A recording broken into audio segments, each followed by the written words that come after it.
35-year-old Paul Baguma Magarama is a businessman at Nasser Road.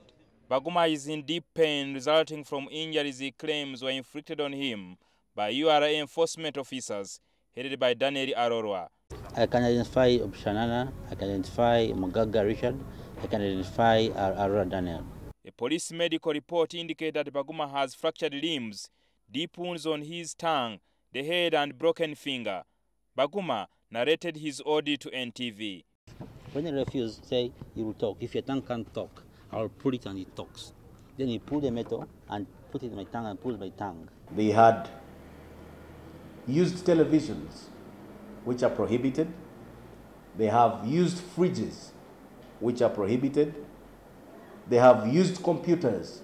Baguma claims he was arrested, tortured and dumped into a trench at Nakawa, but was saved by some good Samaritans who took him to a nearby clinic. When I collapsed, I think they had no way out. They feared, they had to drop me in Chalwajaga. While we were busy supervising the loading for him, he decided to take off. So he hit himself on a gate. He got out of the gate, he hit himself in a trench. Baguma says he had imported in items including a Benz and other items of which URA enforcement team claims were smuggled items and illegal. And when we asked him why he decided to move the goods out of the bonded warehouse before going through customs clearance, he clearly said he was aware that these are prohibited items. Baguma now lives in fear of being killed and is seeking police protection. He'll come back for me to die. He'll come and kill me. That's what he told my family. Why would I? No, I wouldn't. Why? There are so many other serious offenses that have intervened in and have not threatened anyone. Why would I threaten a smuggle of prohibited items? He's just not telling the story. If I opened the vehicle that he was in, first of all, there were a lot of bottles of beer. So his attempt to run in his drunken stupor, he could definitely sustain his speed. So that's why he got injured.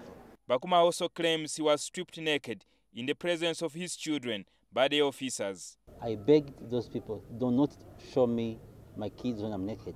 I mean, it would be very, very embarrassing. My kids see me, their father naked. Nobody stripped him. He went to show the items that he removed from the container. Some of them were found in his vehicle. Daniel Arorwa, the head of enforcement team, says this budget was being used by Baguma and his smuggling team to bring in old items like TV sets and computers which were banned from entering the country. This URA bonded warehouse at Nakawa, Arorwa says these are some of the TV sets, computers and other items confiscated from Baguma.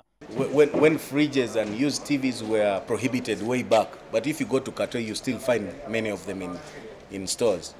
So you'll wonder, where do they come from? I think this is the manner in which they have been working. Jingo Francis, NTV.